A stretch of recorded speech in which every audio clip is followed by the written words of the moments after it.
Sih, aku boleh nitip bentar nggak? Aku mau ngambil barang ke situ doang sih. Nitip bentar ya.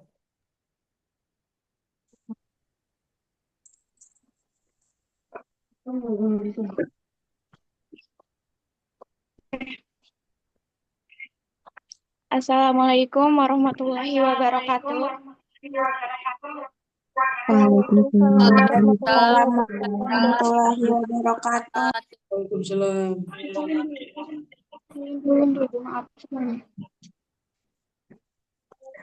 Selamat pagi teman-teman semuanya dan Ibu Rosmala. Yang terhormat kepada Ibu Rosmala dan teman-teman yang saya banggakan. Pada kali ini saya akan mempresentasikan hasil diskusi kami. Di sini saya dengan kelompok saya ada Anissa Fitria, Siti Mardia, Pemutiara, Anggi, dan Dewi, dan Hesti. Baik, yang pertama akan dibacakan oleh Hesti.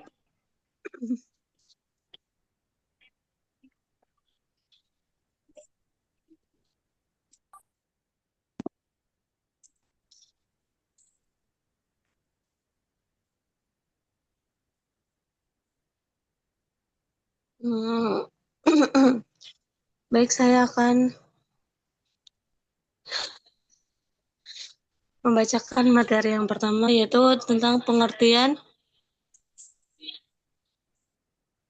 Baik, di sini pengertiannya bayi tabung in vitro fertilization atau IVF, IVF dan adopsi anak merupakan isu penting dalam bidang kesehatan reproduksi dan perlindungan anak. Kedua, praktek ini melibatkan aspek hukum nasional di Indonesia serta pandangan hukum Islam yang sering saling berinteraksi dalam masyarakat Muslim. Nah, berikutnya di sini ada tentang aspek hukum nasional. Jadi, hukum nasional Indonesia itu mengatur bayi tabung dan adopsi anak melalui undang-undang dan peraturan pemerintah dengan tujuan melindungi hak-hak kesehatan reproduksi dan kesejahteraan keluarga. Berikut adalah uraiannya, dan uraiannya itu akan dilanjutkan oleh pemateri kedua. Baik, pemateri kedua akan dibacakan oleh Siti Nadia.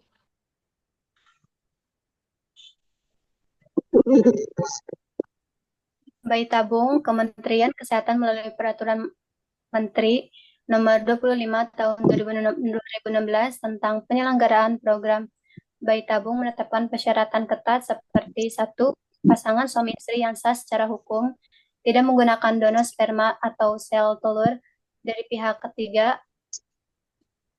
kecuali dalam kasus tertentu dengan persetujuan medis. Tiga, pembatasan jumlah embrio yang ditanamkan untuk menghindari kehamilan ganda berisiko tinggi.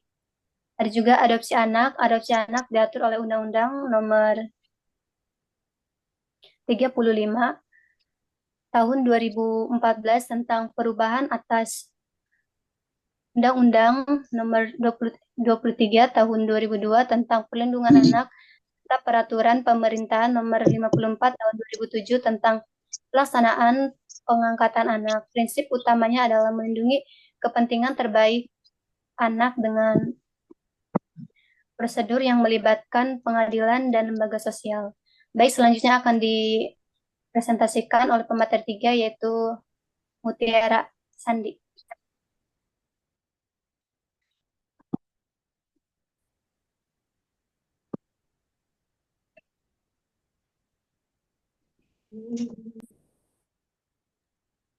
Baik, di sini saya akan membacakan persyaratannya.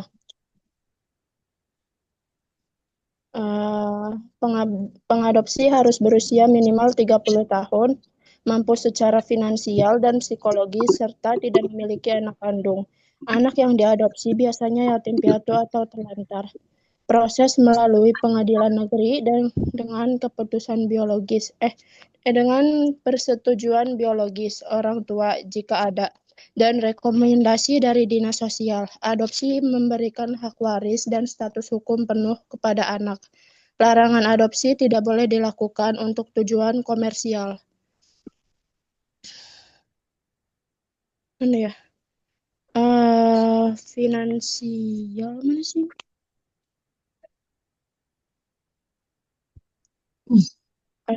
Fin ya. Persyaratan pengadopsi harus berusia minimal 30 tahun, mampu secara finansial dan psikologi, serta tidak memiliki anak kandung. Oh, ini mah udah yang tadi, Lin. Ganti lagi layarnya.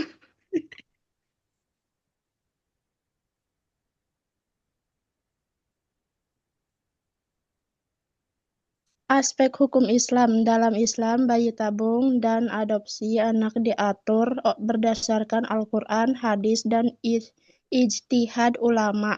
Pandangan ini bervariasi antar mazhab, tetapi umumnya memperbolehkan praktik yang tidak bertentangan dengan prinsip syariat serta larangan zina dan perlindungan nasab.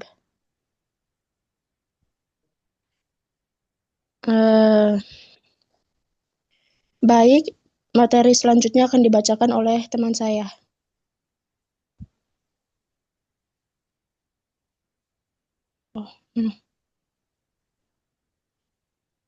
Baik, Siti Anggi, silakan membaca materi selanjutnya.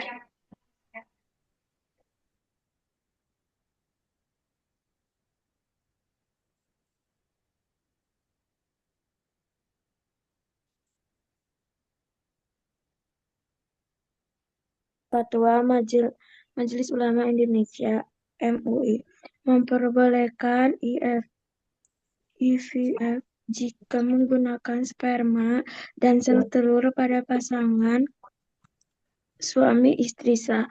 Hal ini didasarkan pada hadis Nabi Muhammad SAW yang mendorong pengobatan penyakit termasuk infertilitas. Namun ada syarat ketat. Tidak menggunakan donor dari pihak ketiga karena dapat dianggap sebagai bentuk zina atau pencampuran nasab haram. Tambahkan subjem pembuangan embrio dianggap sebagai pembunuhan, sehingga dilarang. Embrio harus ditanamkan atau disimpan dengan hati-hati udul. Fatwa MUI nomor 1 tahun 2005 menyatakan IVF halal jika memenuhi syarat, tetapi melarang praktik seperti surrogate, motherhood, ibu mengganti karena melibatkan rahim orang lain. Selanjutnya bakal dijelaskan oleh teman saya.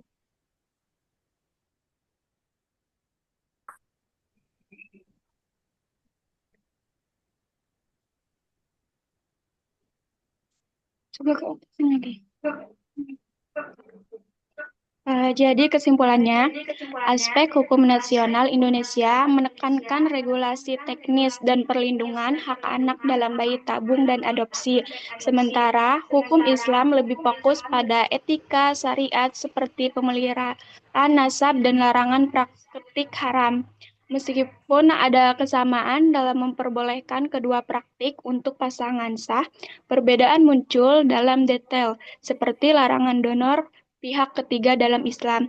Integrasi kedua aspek ini penting untuk masyarakat Indonesia yang mayoritas Muslim dengan rekomendasi konsultasi ulama dan ahli hukum sebelum melaksanakan. Hal ini dapat mencegah konflik etika dan hukum serta memastikan kesejahteraan anak. Baik, teman-teman. Sekian presentasi yang berjudul Aspek Hukum Nasional dan Islam tentang Bayi Tabung dan Adopsi Anak. Silakan yang mau bertanya, apakah ada?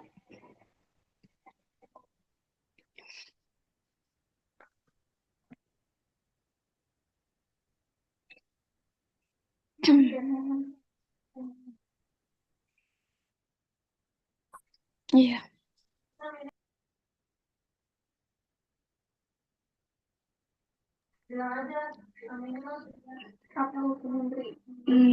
Baik, yang bertanya hanya 3 orang.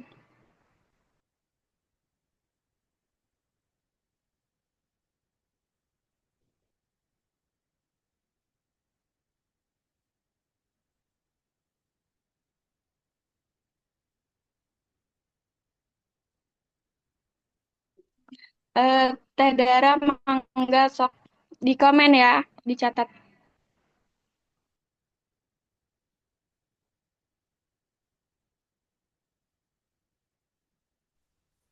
Aku bukan Iya, di komen ya, dicatat. di WA aja boleh nggak? Eh, boleh. Oke.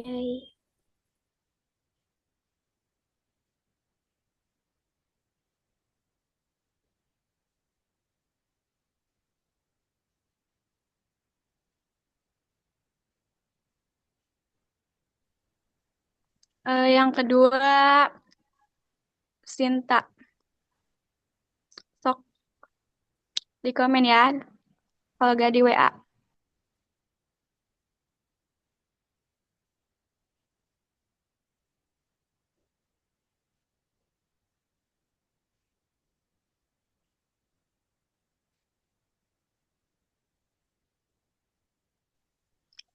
Yang ketiga, Teh Salsa. Di komen ya, Teh Salsa.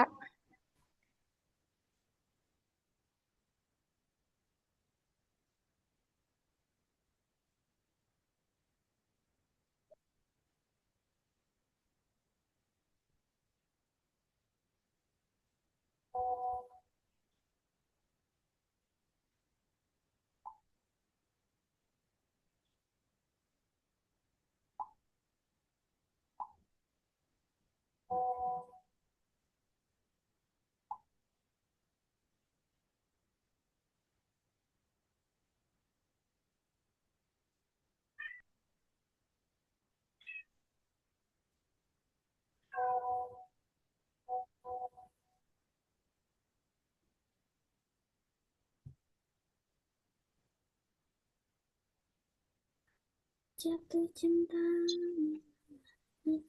Baik, saya akan menjawab pertanyaan dari Salsabila.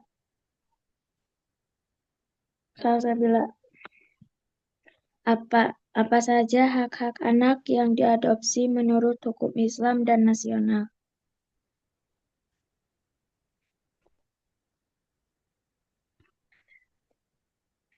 Hak anak adopsi menurut hukum Islam dan nasional Indonesia mencakup hak perlindungan kasih sayang, nafkah, pendidikan, dan identitas. Namun dengan perbedaan krusial, Islam melarang perubahan nasab dan waris otomatis kecuali lewat wasiat wajibah. Sementara hukum nasional UU Perlindungan Anak dan KHI mengakui adopsi sebagai pengalihan hak asuhan untuk kepentingan terbaik anak, memberikan perlindungan hukum serupa anak kandung, termasuk waris jika disepakati atau ditetapkan, namun tetap menjaga nasab asli untuk tujuan syariah. Gimana Salsa? Udah jelas? Jelas, makasih Anggi. Ya, sama.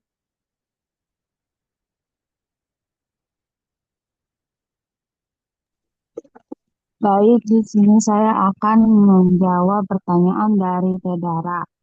Kan ini pertanyaan katanya, bagaimana pandangan agama tentang program bayi tabung? Di sini, pandangan agama tentang program bayi tabung bervariasi tergantung pada agama dan interpretasi masing-masing. Berikut pandangannya yang pertama yaitu Islam. Islam itu mayoritas ulama Islam memperbolehkan program bayi tabung dengan syarat sperma dan ovum berasal dari pasangan suami istri yang sah. Kalau Katolik itu, Gereja Katolik Roma melarang program bayi tabung karena dianggap sebagai bentuk campur tangan dalam pro- dalam proses reproduksi alami dan dapat menyebabkan masalah etis seperti seleksi janin dan kehamilan ganda. Kalau Protestan, beberapa denominasi Protestan memperbolehkan program bayi tabung, sementara yang lain melarangnya karena dianggap sebagai bentuk campur tangan dalam proses reproduksi. Kalau Hindu itu, agama Hindu tidak memiliki pandangan resmi tentang program bayi tabung. Namun, beberapa aliran Hindu memperbolehkan program bayi tabung sebagai cara untuk membantu pasangan yang tidak dapat memiliki anak. Kalau agama Buddha tidak memiliki pandangan resmi tentang program bayi tabung. Namun, beberapa aliran Buddha memperbolehkan program bayi tabung sebagai cara untuk membantu pasangan yang tidak dapat memiliki anak. Bagaimana, Teh Dara? Iya, Apakah terima jelas? kasih Kak Dewi. Baik, Saya izin juga bakal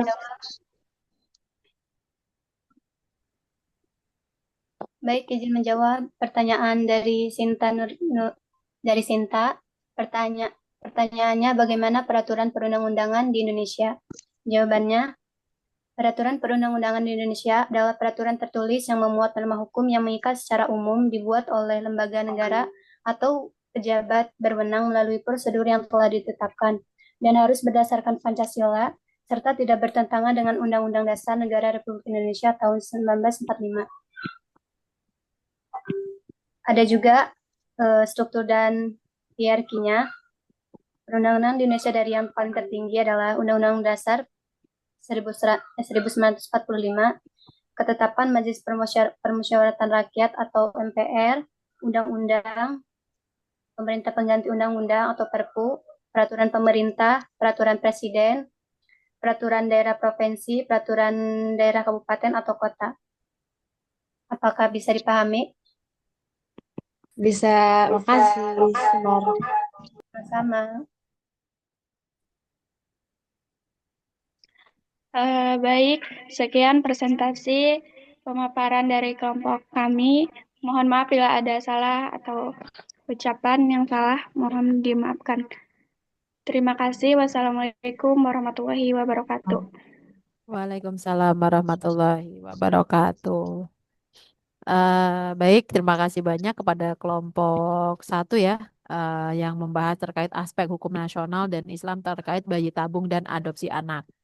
Nah, dari kesimpulan yang sudah disampaikan, apa Teh Dara sama siapa tuh, Gestina, ini dulu tangannya diturunin dulu.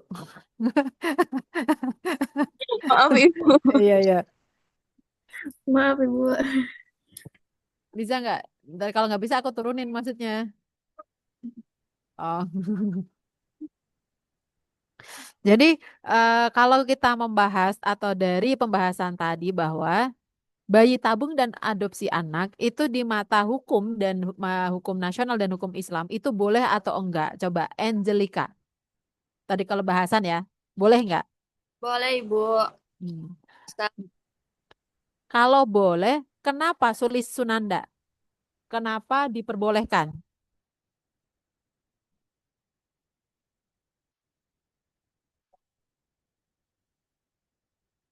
Tadi kan sudah dibahas ya, boleh karena ini. Nah, apa itu Sulis Sunanda?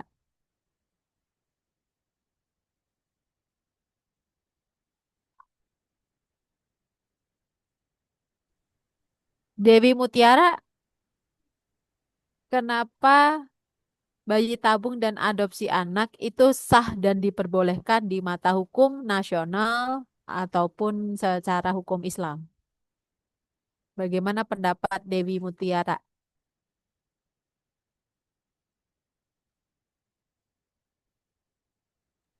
Nggak ada ya Dewi Mutiara ya?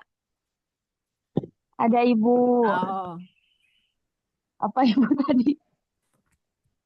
kenapa kan tadi sudah apa dijelaskan ya oleh kelompok bahwa adopsi anak dan bayi tabung itu kan boleh. Nah, kenapa gitu? Coba jelaskan kenapa bayi tabung dan adopsi anak itu diperbolehkan secara hukum nasional dan juga secara Islam.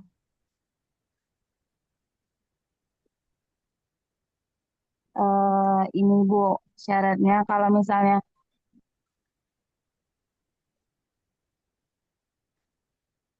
kalau kalau Islam nih mayoritas ulama Islam itu memperbolehkan program bayi tabung dengan syarat sperma dan ovum berasal dari pasangan suami istri yang sah. Kalau Terus, misalnya spermanya apa namanya? Itunya sah Ibu gitu. Terus Eh, kalau adopsi anak, kenapa diperbolehkan?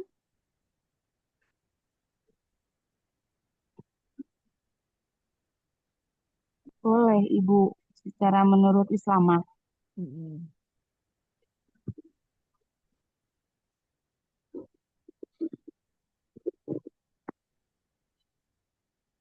Kalau Kaisa Patwa, kenapa adopsi anak itu diperbolehkan? Ada nggak Kaisa Patwa? Panggilannya pasti Kais ya. Jadi sekaligus saya absen. Kalau kan ini ada tuh yang tidak membuka kamera gitu. Kalau tidak membuka kamera kan siapa tahu memang lagi ini sedang bermasalah. Siapa tahu memang ada namanya, tapi orangnya ternyata nggak ada, kan gitu kan bisa juga gitu. Kayak siapa tuh, Pak? Iya, Ibu, sebentar.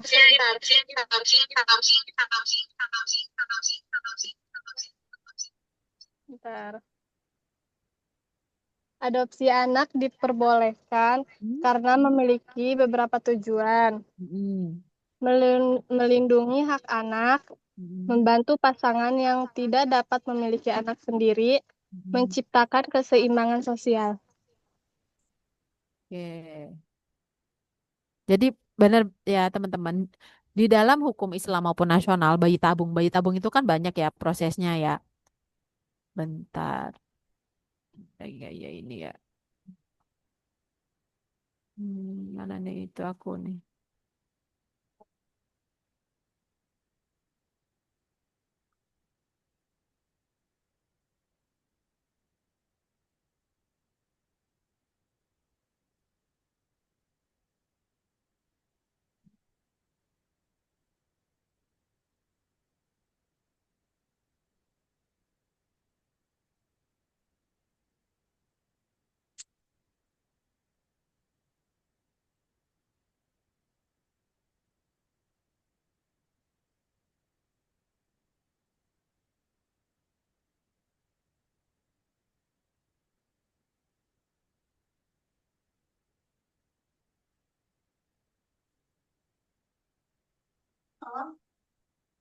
Sudah terlihat slide saya?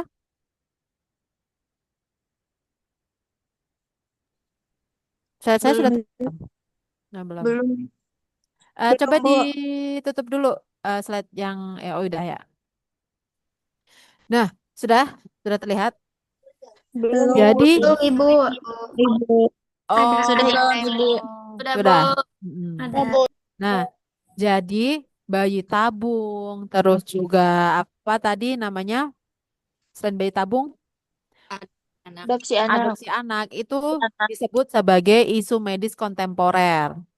Artinya memang isu-isu yang sejak dulu itu sudah ada baik itu di dunia kebidanan ataupun dunia kesehatan. Di mana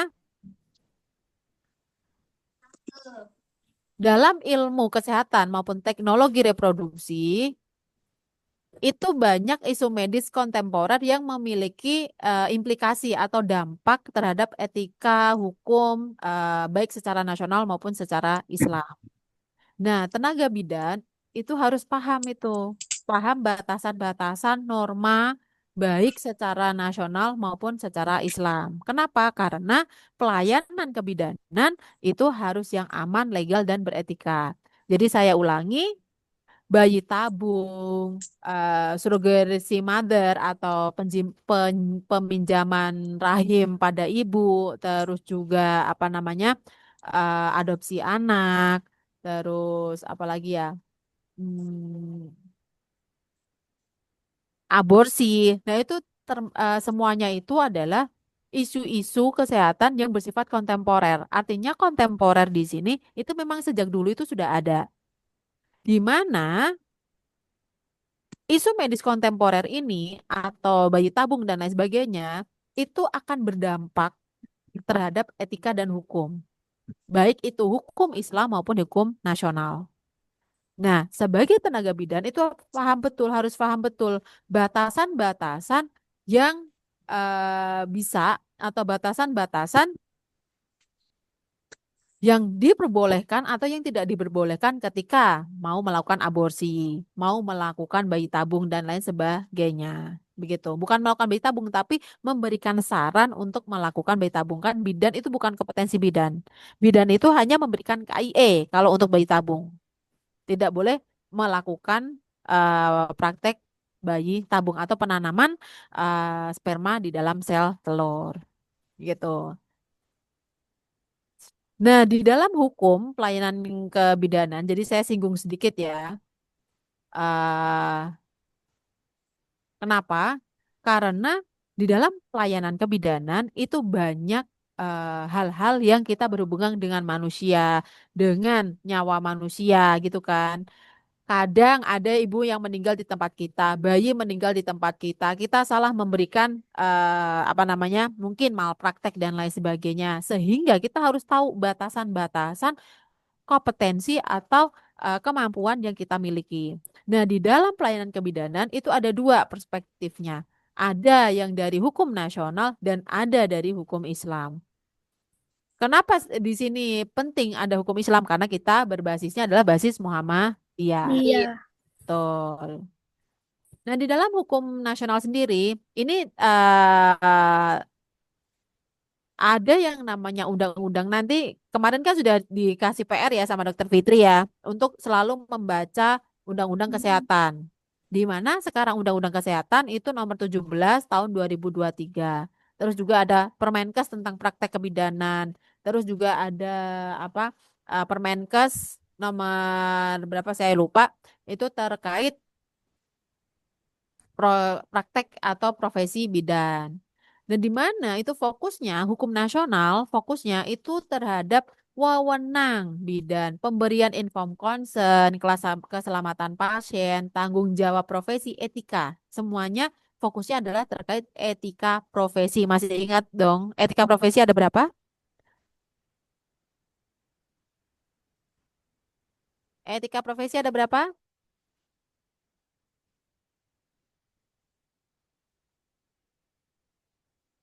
Etika profesi, masa lupa? Kode etik. Etika profesi, kode etik itu sama. Ada berapa kode etik?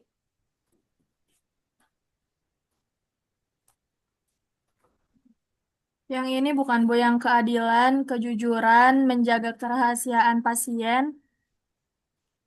Kerahasiaan pasien itu bukan, itu Oh. adalah etika itu, bukan kode etik. Kemarin sudah disinggung tuh sama Dokter Fitri, komponen-komponen kode etik dalam kebidanan. Kalau malfeasance, benefit itu adalah etika profesi, maaf, etikanya, etika. Tapi kalau kode etik bidan itu adalah pada diri sendiri. Masih ingat? Terus apa lagi? Yang 6 pada masyarakat, pada profesi, Masyarakat. pada tugasnya, pada diri Ada sendiri, tugasnya. pembahasan bangsa dan tanah air. Mm-mm.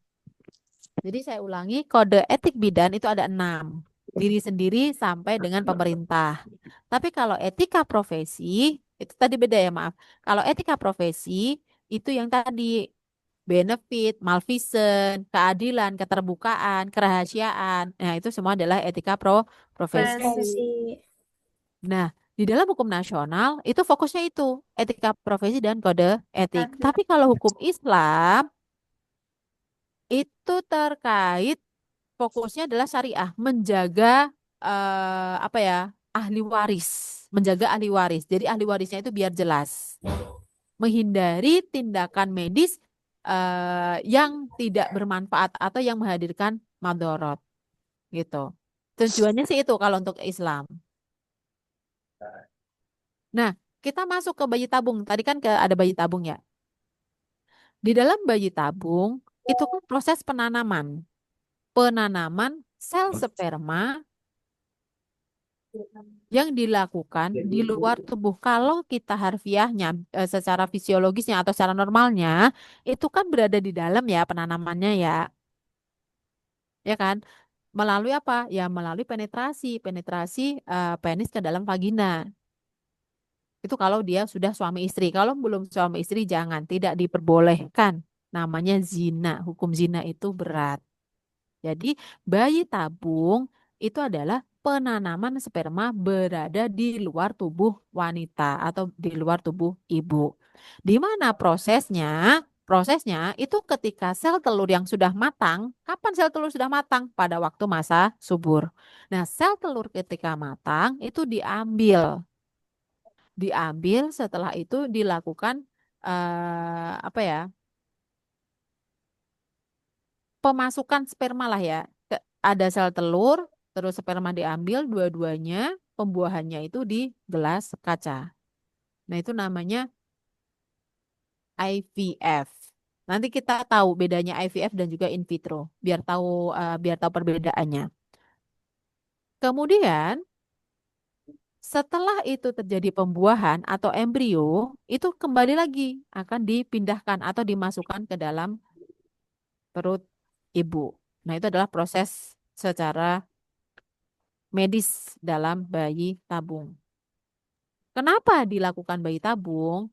Ya, pertama adanya kerusakan dalam organ reproduksi, baik itu laki-laki maupun perempuan. Terus adanya gangguan ovulasi. Gangguan ovulasi, misal kegemukan, terus PCOS, nah itu boleh tuh dilakukan bayi tabung.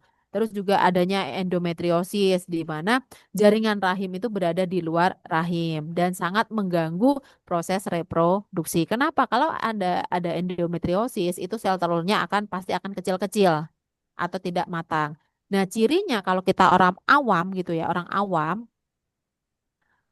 cirinya adalah tidak keteraturan menstruasi secara masif. Artinya secara masif, kita normalnya adalah 1 bulan sekali, gitu kan? 1 bulan sekali. Atau enggak, apakah 2 bulan sekali itu dikatakan tidak normal? Normal, karena dia siklusnya tetap 2 bulan sekali. Itu dikatakan normal. Jadi apa? Siklusnya panjang. Kan siklus menstruasi itu dari 21 hari sampai ke 31. Nah, kalau dia 2 bulan sekali, itu berarti siklusnya adalah 31, siklus panjang namanya. Normal atau enggak, yaitu normal. Nah, yang tidak normal bagaimana? Misal nih, bulan ini menstruasi, terus bulan depannya lagi 3 bulan lagi, bulan depannya lagi 1 bulan, bulan depannya lagi tidak menstruasi lagi. Nah, seperti itu. Jadi ritmenya itu tidak kontinu. Ritmenya ngejlong-ngejlong. Hari ini menstruasi, besok tidak, besoknya lagi tidak, besoknya lagi tidak, tiba-tiba menstruasi lagi, tidak lagi, menstruasi lagi, kayak gitu. Jadi bisa bulan ini atau 2 bulan ini 21 hari, besoknya 31 hari. Nah, kapan kita tahu bahwa kita normal atau enggak? Tunggu sampai 6 bulan. 3 bulan sampai 6 bulan. Kalau 6 bulan itu ritmenya sama, artinya 28 hari atau 1 bulan per kali, 1 bulan, 1 bulan, 1 bulan, 1 bulan, selama 6 bulan, oh berarti itu sel telurnya ada yang matang tuh, ada yang besar. Tapi kalau dalam 6 bulan itu hanya menstruasi 2 kali, harus curiga juga tuh. Itu kenapa gitu kan? Mungkin dia endometriosis, mungkin juga dia kegemukan karena tertutup lemak gitu kan. Tertutup lemak. Tuba falopinya itu jadi sempit begitu. Nah, itu boleh dilakukan bayi tabung. Dan di dalam bayi tabung sendiri ada undang-undangnya sudah dilindungi yang sekarang kalau Undang-Undang 17 yaitu pasal 75 sampai dengan 76.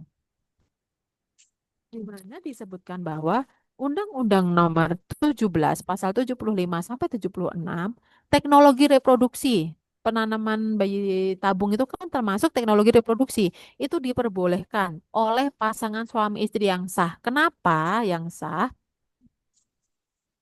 Karena di dalam hukum Islam itu akan merusak nasab. Kalau di dalam hukum nasional, kenapa harus suami istri gitu kan? Karena akan melindungi hak waris gitu. Nah, itu nanti bisa dibaca sendiri. Nah, contoh kasusnya yang sudah ada ya, yang sudah ada bayi tabung itu pada waktu saya ambilnya kasus di RSCM banyak bukan kasus-kasus atau rumah sakit bertipe A, tipe itu RSCM. Terus mana lagi ya? RSUD Luwiliang. Nah, itu boleh. Boleh. Kenapa? Karena di dalam ada peraturan pemerintah, rumah sakit A itu boleh menambah teknologi termasuk melakukan bayi tabung.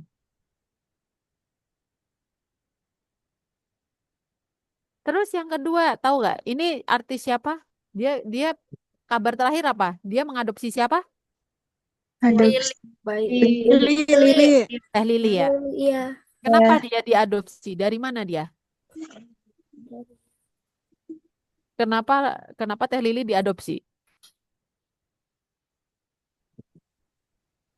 Nggak tahu ya beritanya kenapa Teh Lili diadopsi? Nggak tahu, Bu. Nggak Untuk tahu, Bu. Nggak tujuh tahu ya. Nggak tahu. Nggak tahu, Bu. Jadi waktu itu kan nggak tahu asal usulnya ya, Teh Lili itu dari mana, tiba-tiba ditaruhlah di depan rumah. Nah, di situ kan anggapannya tidak punya orang tua ya, tidak tidak ada orang tua. Dan tadi sudah dijelaskan juga oleh kelompok bahwa ketika mengadopsi anak itu yang pertama tidak punya orang tua. Iya. Terus yang kedua, orang tuanya tidak mampu secara finansial. Terus ada korban bencana. Nah, itu boleh. Nah, bagaimana syarat-syarat orang yang mengadopsi? Ya, pertama yang harus kuat dulu secara finansial. Kayak Raffi Ahmad, Ruben Onsu itu kan kuat ya secara finansial ya. Kenapa? Karena dia harus kan kalau sudah mengadopsi anak, itu kan dia melewat pengadilan untuk memasukkan anak itu menjadi salah satu hak waris. Dia Baik, akan diambil gitu kan, diambil menjadi kayak anaknya gitu.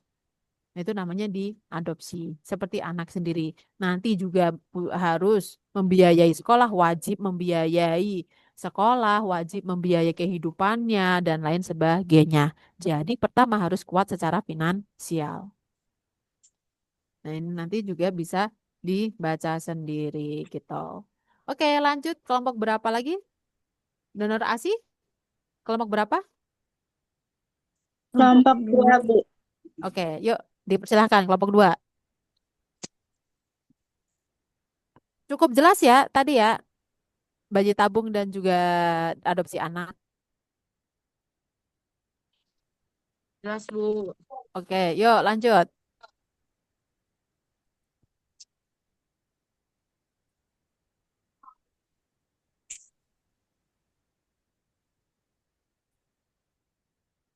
Kelompok 2 ya?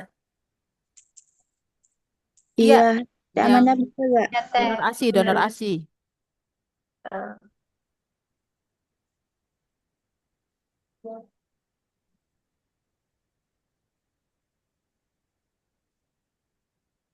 Udah muncul belum? Udah. Udah, Teh. Udah.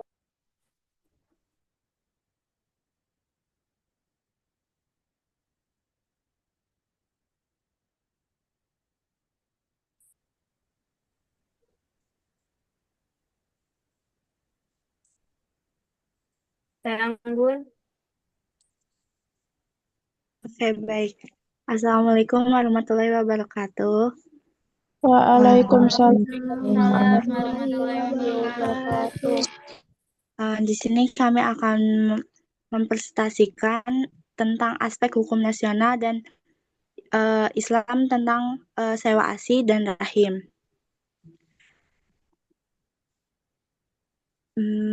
Secara nasional, sewa rahim dilarang dalam hukum nasional dan Islam di Indonesia, sementara donor ASI diperbolehkan dengan syarat dan konsekuensi hukum tertentu, terutama terkait hubungan mahram. Jadi di sini teman-teman, kalau misalnya sewa ASI itu secara nasional itu kan dilarang ya, dan kalau misalnya kalau misalnya donor ASI itu diperbolehkan. Selanjutnya akan dibacakan atau dipresentasikan oleh Teh Amanda. Silakan Teh Amanda. Baik, selanjutnya itu hukum nasional. Yang pertama, menurut Undang-Undang Nomor 36 Tahun 2009 tentang Kesehatan, Pasal 127, yang sekarang sudah diganti menjadi Undang-Undang Nomor 17 Tahun 2023, yaitu tentang dasar hukum. Undang-undang ini menyatakan bahwa upaya kehamilan di luar cara alamiah atau seperti bayi tabung hanya dapat dilakukan oleh pasangan suami istri yang sah dengan menggunakan sperma dan ovum dari pasangan tersebut dan ditanamkan ke dalam rahim istri sah pasangannya. Yang kedua ada peraturan pemerintah atau PP nomor 33 tahun 2012 tentang pemberian air susu ibu eksklusif dan undang-undang tentang kesehatan. Peraturan pemerintah ini mengatur tentang manajemen laktasi dan bank ASI. Donor ASI harus memenuhi syarat ketat, termasuk screening kesehatan pendonor untuk mencegah penularan penyakit menular, pencatatan identitas yang jelas, dan persetujuan dari pihak terkait, seperti ibu pendonor, suami, dan penerimanya. Untuk selanjutnya yang akan dibacakan oleh Teh Sulis. Baik, saya akan membacakan secara Islam.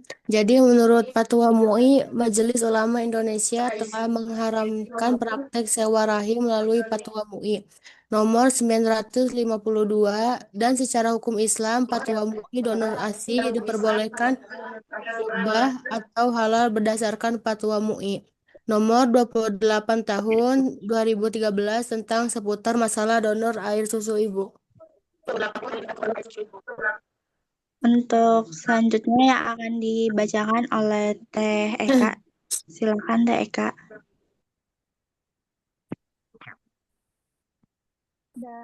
Contoh kasus kenapa donor ASI itu diperbolehkan. Nah, secara nasional kita tahu kan jika teman-teman tahu di online shop atau di platform-platform manapun itu tuh banyak yang menjual ASI dari ibu. Nah, terus secara Islam itu diperbolehkan dengan syarat kalau misal saya mendonorkan ASI saya kepada anak anggun dan ketika saya memiliki anak, anak saya dan anak anggun itu tuh tidak boleh menikah. Jadi seperti itu. Untuk kesimpulan akan dibacakan oleh Teh Dayo. Silakan Teh Dayo. Baik, jadi kesimpulannya adalah maupun hukum Islam memiliki pandangan yang jelas mengenai sewa rahim dan donor ASI. Jadi sewa rahim itu dilarang dominan nasional dan Islam di Indonesia. Sementara itu diperbolehkan dalam syarat dan konsekuensi hukum tertentu, terutama terkait hubungan. Oke, untuk selanjutnya itu sesi diskusi. Silakan yang mau bertanya. Aku Ame yang mau nanya di kolom komentar ya. Oke. Iya, Tamel. Ya, bentar ya.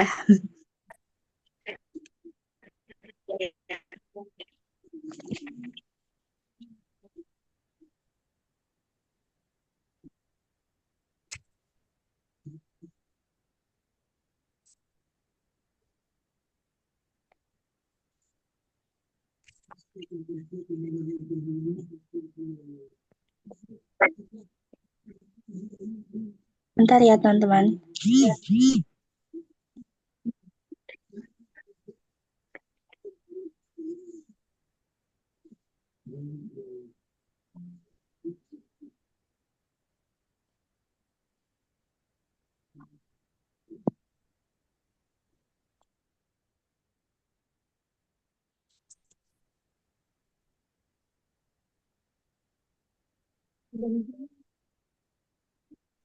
Dengerin aku saya begitu hasilnya berarti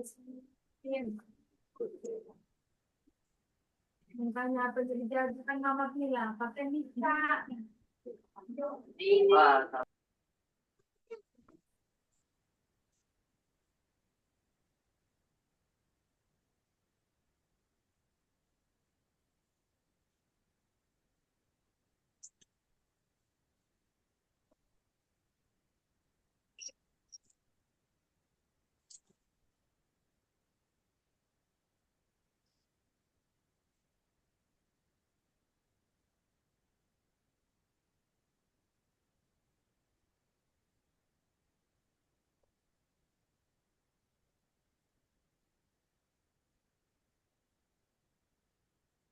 Oke, di sini saya akan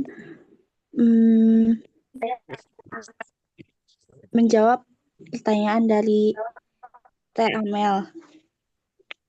Ini sih yang tolong jelaskan proses terjadinya sewa rahim. Tahap proses sewa rahim itu perjanjian dan hukum. Terusnya juga ada pemeriksaan medis, terus ada prosedur bayi tabung, terus ada transfer embrio, dan juga kehamilan dan kelahiran. Jadi seperti itu Teh Amel. Oke, Anggun, makasih. Oke.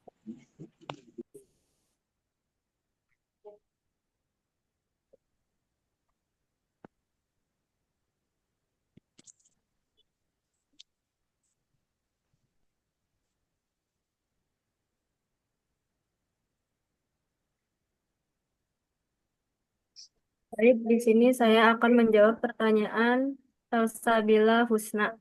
Apa saja hak-hak anak yang diadopsi menurut hukum Islam dan nasional?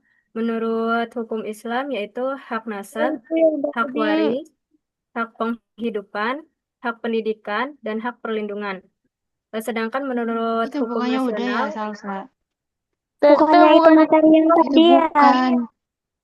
Aku udah nanya kelompok pertama. Oh, udah, Oh, ini aja oke. Ganti yang lain deh. akan menjawab Aku pertanyaan. Nulfi Nupi udah belum? belum. Anggi. Ya, bentar ya. Aku akan menjawab pertanyaan dari Teh Nopi. Bagaimana peraturan sewa ASI dalam hukum kesehatan Indonesia? Dalam hukum kesehatan Indonesia, penjualan atau sewa air susu ibu atau ASI secara komersial dilarang ya. Terus juga peraturan yang ada lebih fokusnya pada dukungan memberikan ASI, eksekutif, dan mengatur mekanisme donor ASI yang bersifat nirlaba dan sukarela, syarat dan ketentuan ketat. Jadi seperti itu, Teh Nulpi. Iya, makasih. Bagaimana? Oke.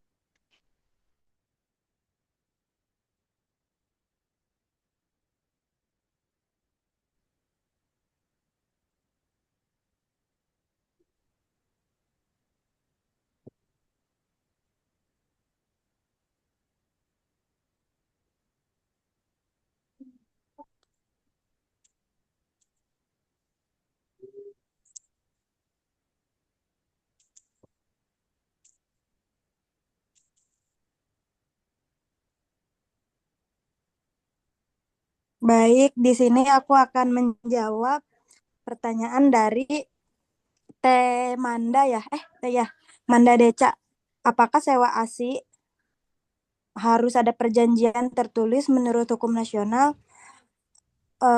Jadi sewa menyewa atau segera memiliki aspek hukum yang kompleks di Indonesia, meskipun tidak ada peraturan khusus yang mewajibkan perjanjian tertulis untuk sewa menyewa itu.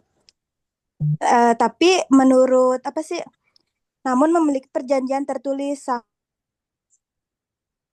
dianjurkan untuk menghindari dan hari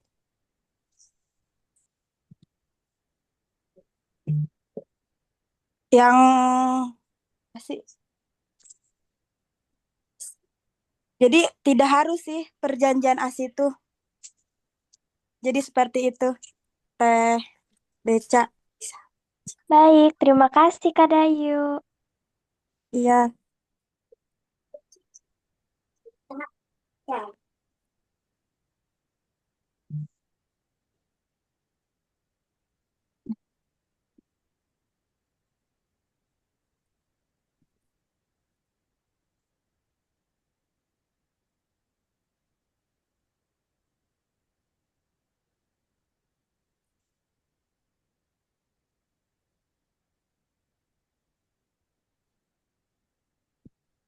Satu lagi ya. Itu ini Kak Anggi. Saya akan menjawab dari Kak Anggi. Bukannya masa kehamilan itu mengasihkan ya, kenapa harus sewa rahim? Eh, ya jadi jawabannya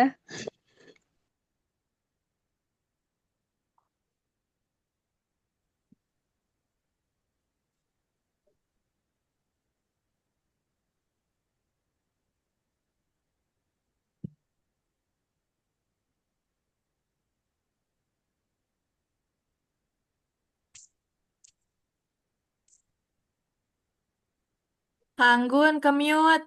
Mute. maaf maaf, maaf. Eh, jadi hmm, sewa rahim itu dilakukan karena adanya kondisi medis atau situasi tertentu yang mengalami seorang wanita untuk hamil dan melahirkan secara alami. Jadi mungkin kalau misalnya eh, ada beberapa alasan. Mungkin eh, jadi kalau misalnya Kak Anggi itu tuh ada kendala di yang harus dia mau menyewakan sewa rahim gitu ya. Jadi gimana Kak Anggi? Iya, cukup. Makasih, Anggun. Iya, sama-sama. Untuk selanjutnya itu eh, sesi terakhir yaitu terima kasih untuk teman-teman yang sudah nanya. Mungkin akan dijelaskan kembali oleh Ibu Rosmala.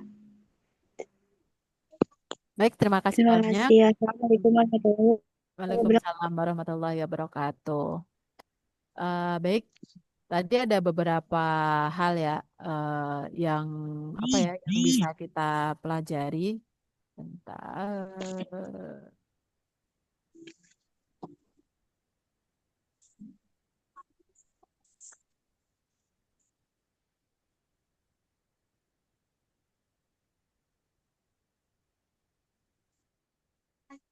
Jadi sampai mana?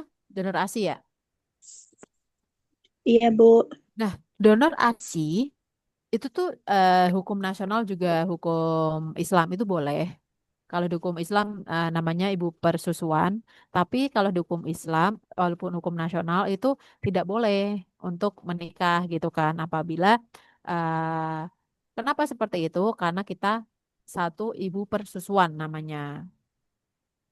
Itu tidak diperbolehkan, itu diharamkan dalam hukum Islam. Walaupun di hukum nasional itu tidak disebutkan juga bahwa ibu persusuan itu eh, tidak boleh menikah, itu belum ada kalau hukum nasional. Kalau hukum Islam itu jelas jelas ada dan jelas di dalam hukum fikih itu menjelaskan bahwa ibu persusuan itu tidak boleh saling menikah. Nah, dalam pemberian ASI atau donor ASI, jadi kita memberikan ASI kepada bayi orang lain gitu kan, ibaratnya ini gitu. Nah, itu harus ada indikasi. Misalkan pertama, ibunya udah meninggal gitu kan. Kalau udah ibunya meninggal kan untuk mencukupi kebutuhan intake makanannya kan kalau nggak donor ASI ya kita memberikan susu formula gitu kan. Terus apabila ada ibunya itu ada penyakit menular seperti HIV, sifilis dan lain sebagainya. Terus ibunya itu sakit, ada kan ibunya kanker dan lain sebagainya harus meminum obat anti kanker dan lain sebagainya kan harus berpisah lama tuh. Nah, itu boleh. Jadi boleh dilakukan donor ASI dengan kondisi-kondisi tertentu. Nah, ini nanti bisa dibaca sendiri ya. Nah, yang kedua itu adalah sewa rahim atau surrogate mother, surrogasi, surrogate mother. Kita meminjamkan atau kita meminjam rahim ibu lain untuk ditanamkan embrio kita. Nah, metodenya ada dua, ada inseminasi buatan dan IVF atau bayi tabung. Bayi tabung yang sudah saya jelaskan di awal ya. Nah, di dalam hukum Islam, gitu kan, itu hukum Islam maupun nasional itu tidak diperbolehkan. Kenapa? Karena akan mengganggu nasab. Dan negara-negara yang lain boleh nggak? Ada nggak yang membolehkan? Boleh. Contohnya apa? India. India itu boleh untuk melakukan surrogate mother. Pernah tahu Sarukan nggak? Tahu Ibu. Nah, Tahu Ibu, Tahu, suami tahu, aku tahu, itu, tahu. Bu. suami aku dong. Suami aku. Suami aku, ih. Udah tua lagi. Udah tua lagi ya. Tua Lebih banget menggoda yang tahu tua. kayak Asik, lebih menggoda yang tua gitu. Serem amat sih. Nah, tahu nggak anak-anaknya Sarukan? Ada berapa? Enggak tahu, Ibu. Nggak tahu. Tahu Bu, Tahunya ganteng, Bu. aku adiknya Sarukan. Aku Astagfirullah. anaknya, Bu. Yang bener nih. Yang bener. Ada 3, Bu. Ada Ada 3. 3. Coba Ada perhatikan 3. Suhana sama Aryan. Aryan. Aryakan Mirip, sama mirip nggak? Abrakan. Aryan sama Suhana mirip nggak? Kembar ya, Bu? Kembar. Kalau yang Abraham mirip nggak? Enggak. Beda Enggak. jauh Miripnya kan? ke aku. Astagfirullah. Kenapa? Karena yang Abraham itu adalah surrogate, dia surrogate mother, dia itu surrogate. Jadi Sarukan itu meminjam rahim orang lain untuk menanamkan embrio si Abraham. Nah, kenapa dilarang? Karena mau tidak mau genetiknya itu tuh akan menular ke ibu yang dikandungnya gitu. Walaupun dia sperma sama sel telurnya punya Sarukan sama si siapa istrinya itu namanya siapa? Aku, Bu. Ah,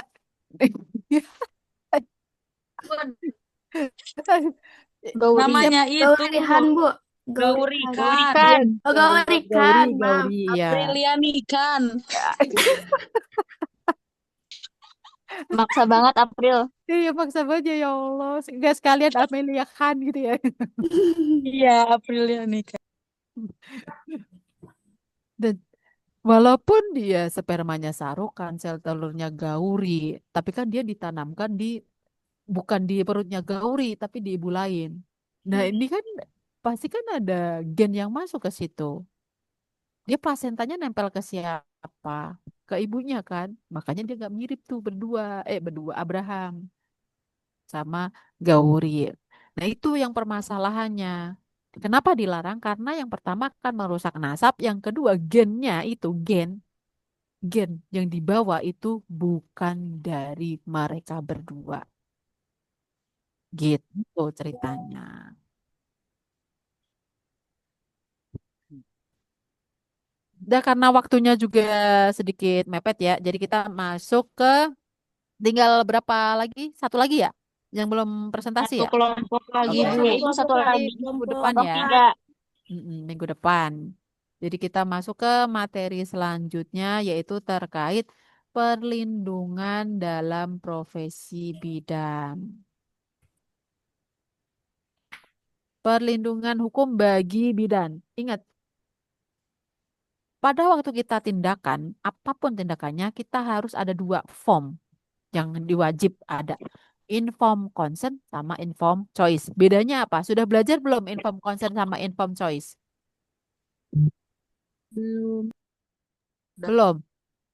Kalau inform consent itu memberikan persetujuan, kalau inform Hmm. choice itu memberikan pilihan kepada pasien tentang Hmm. pelayanan Sudah yang pernah udah membuat? Sudah pernah membuat? Sudah Ibu waktu sama Bu Dida. Ah. Nah, kenapa itu penting bagi semua tenaga kesehatan? Karena itu adalah aspek pelindung. Aspek pelindung yang legal, yang sah, autentik bagi tenaga kesehatan terutama bidan. Nah, dalam pelayanan kebidanan, itu kan mewujudkan pelayanan kebidanan fungsinya adalah mewujudkan keluarga yang sejahtera. Untuk apa? Untuk tercapainya keluarga yang berkualitas. Nah, dalam pelayanan kebidanan, itu bidan memberikan pelayanan sesuai dengan kewenangan. Sesuai kewenangan, sesuai SOP, sesuai hukum yang berlaku. Sasarannya Tidak jauh-jauh dari individu, kesehatan keluarga, dan kesehatan masyarakat. Masih ingat upaya-upaya pelayanan kesehatan ada berapa?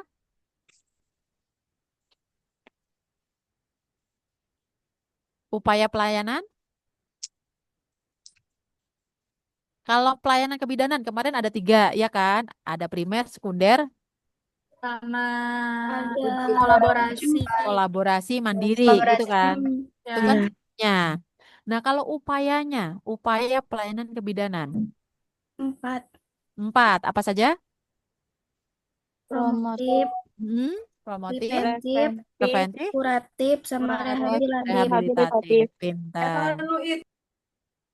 Nah, untuk upaya-upaya pelayanan tersebut, yang namanya bidan itu butuh namanya perlindungan. Hukumnya ini, ada hukum Undang-Undang Nomor 17, tadi salah satunya pasal 75 sampai 76, terus juga ada eh, PMK ya, KMK nomor 320 tentang profesi bidan dan kode etik dan lain sebagainya. Nah, ini nanti bisa dibaca sendiri.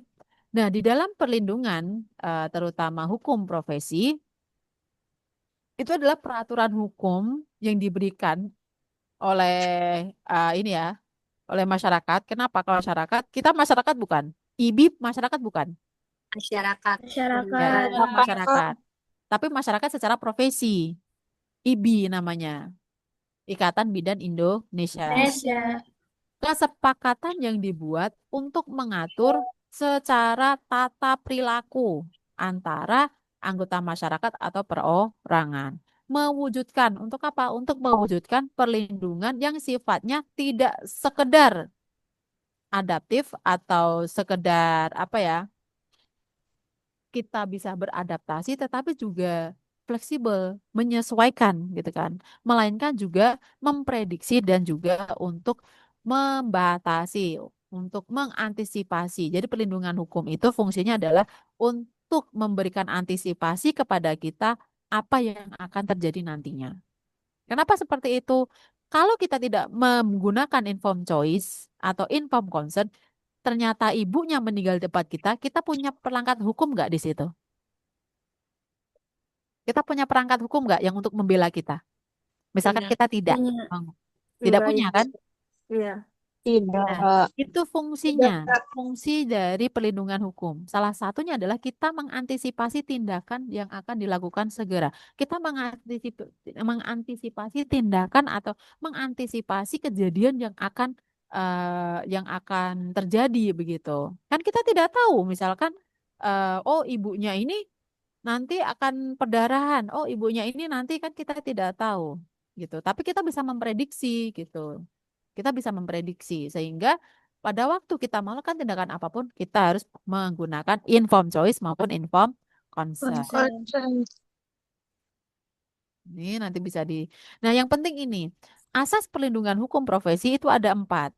Yang pertama adalah asas keadilan, yang artinya itu eh, persamaan yang bisa diterima oleh orang lain dan juga diri kita sendiri. Bertindak secara benar sesuai dengan prosedur tata cara yang berlaku. Terus juga ada asas kemanfaatan. Jadi ada benefit, malfeasance, kayak gitu-gitu. Adanya kedaya gunaan, kaidah hukum. Gitu. Nanti bisa dibaca sendiri ya, karena hari ini saya ada acara jam 11:30 gitu. Nah, di dalam bentuk perlindungan hukum profesi, bentuk dari perlindungan itu tidak jauh-jauh dari upaya. Ada upaya preventif, promotif, kuratif, sama rehabilitatif. Nah, biasanya bentuk perlindungan hukum itu adalah bentuk perlindungan dari pemerintah melalui organisasi. Kalau kita berarti IBI. Untuk apa? Untuk mencegah sebelum bahaya itu terjadi. Artinya, perlindungan hukum itu adalah mencegah kita sebagai bidan atau memberikan rambu-rambu, memberikan batasan dalam melakukan suatu kewajiban. Kalau di dalam konteks kebidanan berarti dalam melakukan pelayanan kebidanan. Terus juga ada pelindungan represif berupa sanksi, pelindungan hukum, perlindungan akhir yang berupa sanksi seperti denda, penjara, hukuman tambahan, dan lain sebagainya apabila terjadi suatu pelanggaran.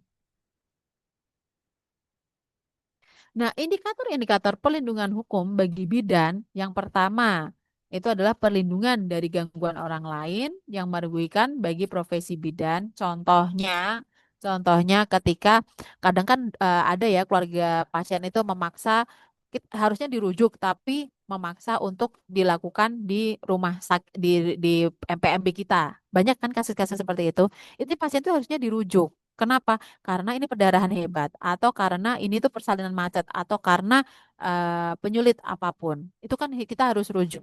Tetapi keluarga kekeh untuk persalinan di kita. Kan itu diganggu orang artinya. Kita itu pada waktu melakukan pelayanan yang baik, kita diganggu oleh siapa? Oleh keluarga pasien. Maka kita butuh yang namanya informed choice dan informed consent. Perlindungan dari gangguan atau kelompok yang merugikan bagi profesi bidan. Perlindungan dari perkara pidana, perlindungan untuk mendapatkan keadilan tanpa diskriminasi. Nanti bisa dibaca sendiri. Nah, jenis-jenis atau hierarki peraturan perundang-undangan ini sudah disinggung juga oleh Dr. Fitri bahwa kita itu undang-undang yang paling kuat itu adalah Undang-Undang Dasar 45. Pembukaan, masih ingat dong kemarin pembukaannya apa aja, jangan lupa ya. Pembukaan tuh. Terus habis dari Undang-Undang 45 diturunkan menjadi undang-undang atau per UU.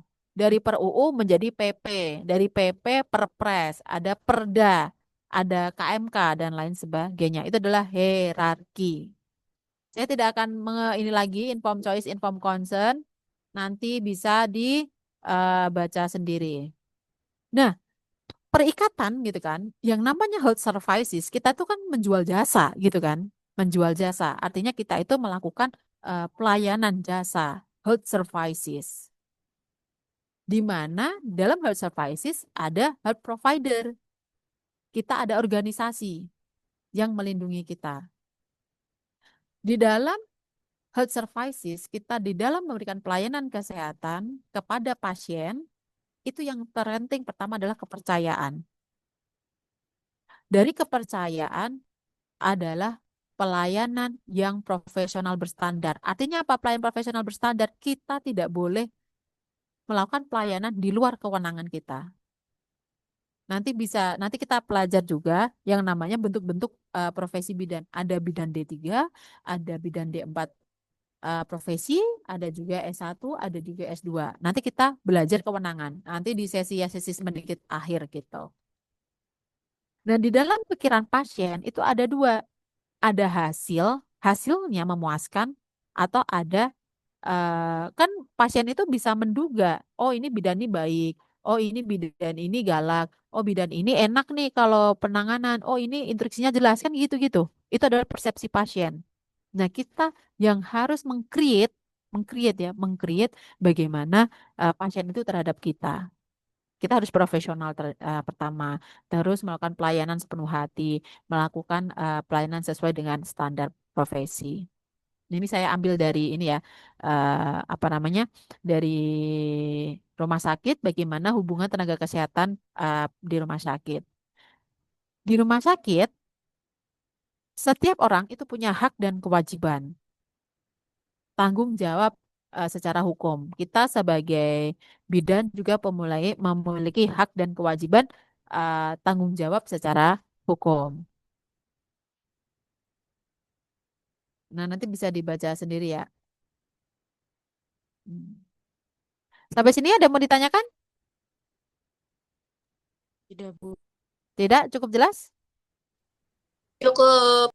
Oke, kalau cukup jelas, kita foto bentar ya. Dan mohon maaf, sepertinya minggu depan kita libur ya.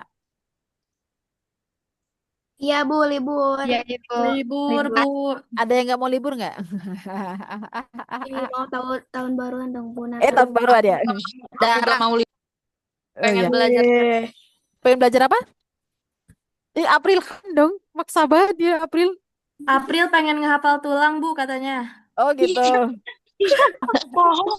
Iya, dia mau menghafal berapa? Ada berapa tulang? 265 tulang itu mau dihafal tuh sama April. Iya nggak April? Berarti Bohong. nanti berarti nanti kalau di kelas bagian April nih kepala apa aja gitu ya April. April Benar, Ibu. kehafalan. Enggak, Bu. Oke, mari dibuka dulu kameranya, berikan senyum terbaik dan create terbaik dengan apa ya semangat pagi belajar yang baik pula, begitu kan? Yuk, halaman pertama 1, 2, Gobloknya.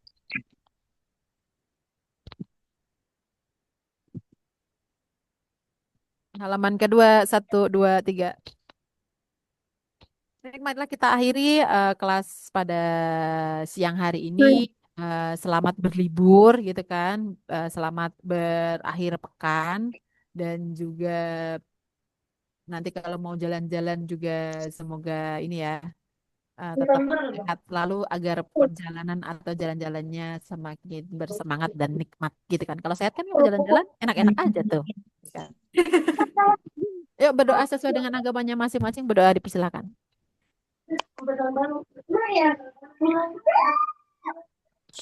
Berdoa tak pernah usai, see you semuanya. Kasih Ibu. Baik, Ibu. Terima kasih, Ibu. Selamat tidur. Love you. Awal tahun gak sih kita ketemunya ntar? Awal tahun gak sih? Ya kan? Kita ketemu lagi di awal tahun. Oh iya, Iya. benar. Iya, Bu. Libur setahun, Bu. Iya, libur setahun ya. Sampai ketemu tahun depan. Ya. See you next year.